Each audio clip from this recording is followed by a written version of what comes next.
तेज धूप में रामू, सपनों से भरी आंखों वाला एक छोटा लड़का, एक साधारण मिट्टी के घर के बाहर बैठा है। उसके फटे हुए कपड़े कठिनाई की कहानी बताते हैं, फिर भी उसकी आत्मा अछूती रहती है। उसके भीतर आशा की एक चमक चमकती है। शब्दों की दुनिया में खोया हुआ वह एक पुरानी किताब पकड़े हुए है, जिसके पन्ने घिसे हुए हैं, लेकिन उसकी कहानियां जीवंत हैं। उसका माथा एकाग्रता में सिकुड़ जाता है। वह अपने चारों ओर की दुनिया से बेखबर होकर हर पंक्ति को निगल जाता है।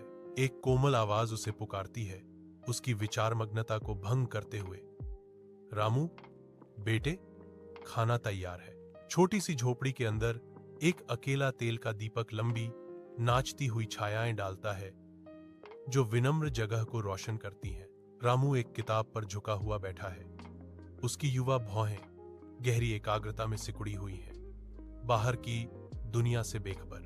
टिमटिमाती रोशनी उसके चेहरे पर उभरी थकान को पकड़ती है, क्योंकि वह घिसे हुए पन्नों पर ध्यान देता है। गूंजी हुई आवाजें झोपड़ी की पतली दीवारों में प्रवेश करती हैं। उनके ताने क्रूर इरादे से भरे हुए हैं। पढ़ाई करने से तुम्हें क्या फायदा होगा रामू? गांव वालों के कठोर शब्द जारी हैं, रात में गूंजते हैं। एक गरीब आदमी का बेटा हमेशा गरीब रहेगा। निडर। रामू दृढ़ता से उनके क्रूर शब्दों को अनदेखा करता है। उसका ध्यान अटूट है। तेज धूप में नहाया हुआ रामू अपने विशाल कार्यालय में बैठा है, जो अधिकार और सफलता की तस्वीर है। जिन लोगों ने कभी उसका मजाक उड़ाया था, वे अब उसके सामने खड़े हैं। उनके चेहरे जबरदस्ती प्रशंसा से अंकित हैं। उनकी आवाजें, जो कभी तिरस्कार से भरी थीं, अब झूठी प्रशंसा से टपकती हैं। हर शब्द एक कड़वी गोली है। रामू उन्हें देखता है। संतुष्टि की एक झलक उसके पेशेवर व्यवहार के नीचे छिपी हुई है।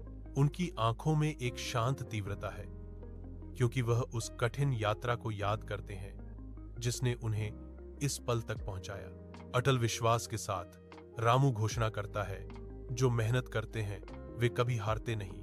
उसके शब्द कड़ी मेहनत से अर्जित ज्ञान के साथ गूंजते हैं।